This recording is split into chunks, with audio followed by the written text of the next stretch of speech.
કેમ છો મિત્રો? આજે હું અને મારો ભાઈબંધ ચકલાને ચણ નાખવા આવ્યા. પહેલા તો બધાને જય દ્વારકાધીશ અને જય શ્રી રામ.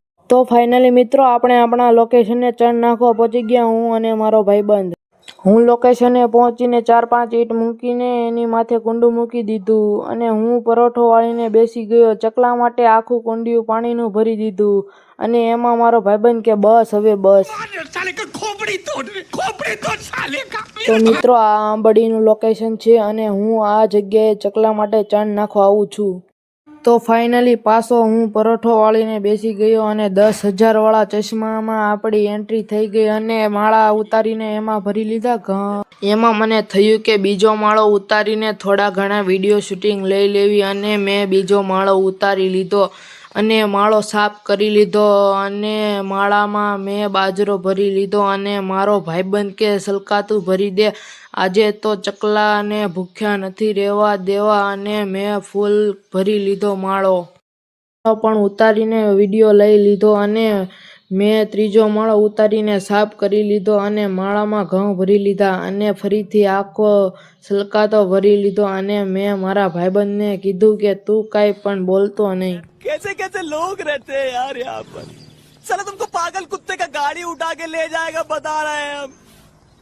વારો આવી ગયો છે પેલા માળાનો અને હું ઊભો રહી ગયો અને એમ થયું કે લાઈને માળો બાંધી દઉં, નકર ચકલા ક્યાં ચણ ખાવા જશે અને પછી મેં બાંધી દીધો માળો.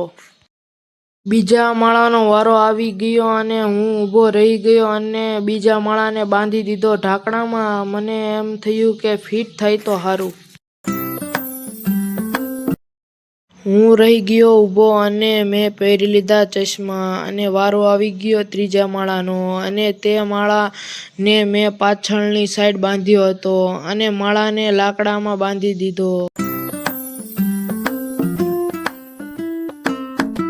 તો ફરીથી હું ચશ્મા પહેરીને પરોઠો વાળીને બેસી ગયો અને મેં પ્લેટમાં ઘઉં, બાજરો અને ચોખા નાખી દીધા. પાછું યાદ આવી ગયું કે લાઈને ઊભો થઈને બોક્સમાં બાજરો, ઘઉં અને ચોખા ભરીને જમીન પર રેડી દઉં અને પછી મેં જમીન પર રેડી દીધું. તો મિત્રો અમે સેવાનું કામ કરી સવી અને જમીન પર ઘઉં, ચોખા, બાજરો અને જુવાર પણ નાખવામાં આવી છે અને પાણીનું કુંડું પણ ભરવામાં આવ્યું છે અને અમે આ લોકેશને ચકલાઓ માટે માળા, ટોપલી અને ઘણી બધી વસ્તુઓ પણ લાવી છવી.